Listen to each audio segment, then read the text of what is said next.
नाज़रीन, बाज़ार हुस्न में जो औरतें अस्मत फ़िरोशी के धंधे करती हैं, उनके बारे में अक्सर ये कहा जाता है कि उनके बाप मुल्क के बड़े-बड़े नामवर लोग होते हैं।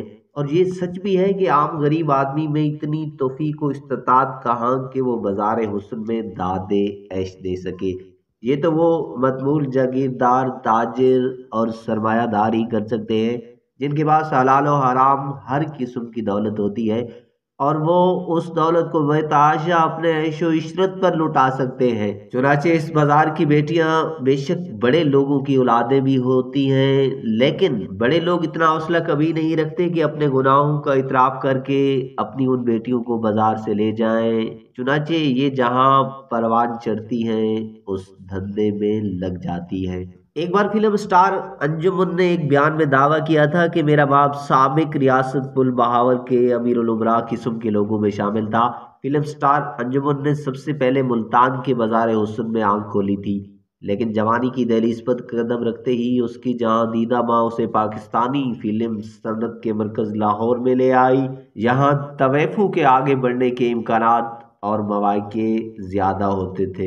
लाहौर मुंतकिल होने के बाद अंजुमन ने गलबर्ग में एक अजीम शान कोठी भी ली थी। जैसा कि पहले बताया जो जा चुका है कि अंजुमन ने अपने बाप के सिलसिले में बहावलपुर किसी अमीर का नाम लिया था।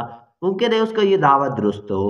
बाजार में ऐसे ही अमीर कबीर लोग दाश्ताएं रख सकते हैं, गरीब गुबरन का वहाँ क्या काम। मुल्तान ही के बाजार हुस्न से उन दिनों एक नई सौगात सैमा फिल्म इंडस्ट्री में आई थी और उन्होंने कई फिल्मों में काम किया था।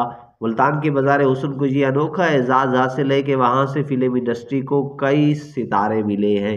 सैमा भी अपने नाम के साथ खाकवानी लिखती रही। वो भी यही कहती थी कि उसका बाप मुल्तान के मारूफ खाकवानी खानदान से ताल्लुक रखता है। बाजार हुस्न की एक और तवैफ लीनी खटक भी फिल्म इंडस्ट्री में आई थी, मगर उसे जल्दी जहनम के राजा ने अचक लिया था। उसका भी दावा था कि उसका बाप सूबा सरहद का एक बड़ा आदमी है। अलबत्ता अब वो फिल्म लाइन छोड़कर घरेलू जिंदगी गुजार रही है। बाजार हुस्न के सदर महमूद आमद ने एक इंटरव्यू में बताया था कि लाहौर की हीरा मंडी में बड़े बड़े सियासी खानदान की बेटियां मौजूद हैं। ये बेटियां अपने बापू को जानने के बावजूद उन्हें बाप नहीं कह सकती कि उसका कोई कानूनी सबूत मौजूद नहीं होता।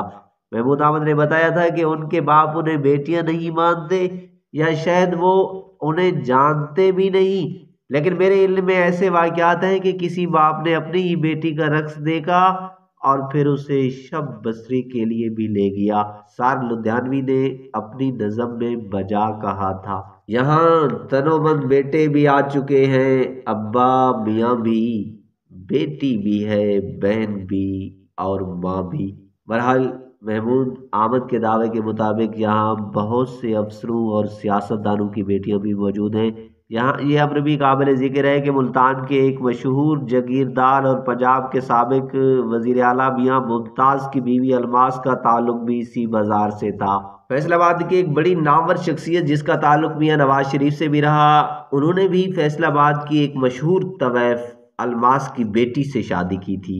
मलका पखराज रियासत कश्मीर के किसी राजा के दरबार में अपने नाच गाने की मुजाहरा करती रहीं। अलबत्ता उसकी औलाद ने यह साबित किया कि वो घर की जिंदगी यकीनन बसर करने के अहल है। मलका तरन्नुम नूर जहान का इसी बाजार से ताल्लुक कौन नहीं जानता। वो कसूर के बाजार से चलती हुई लाहौर की हीरा मंडी में गली शेखुपुरा तक पहुंची और नूर जहां बैक वक्त हीरोइन और गुलकारा की हैसियत से फिल्मों में आती रही है। नाज़रीन, ये मन गढ़ंत कहानियां नहीं है। ये किताब पार्लियामेंट से बाजार हुस्न तक के सफ़र नंबर 346, 47 और 48 पर दर्ज है। हाँ, इसके बारे में एक कमेंट ज़रूर दीजिएगा।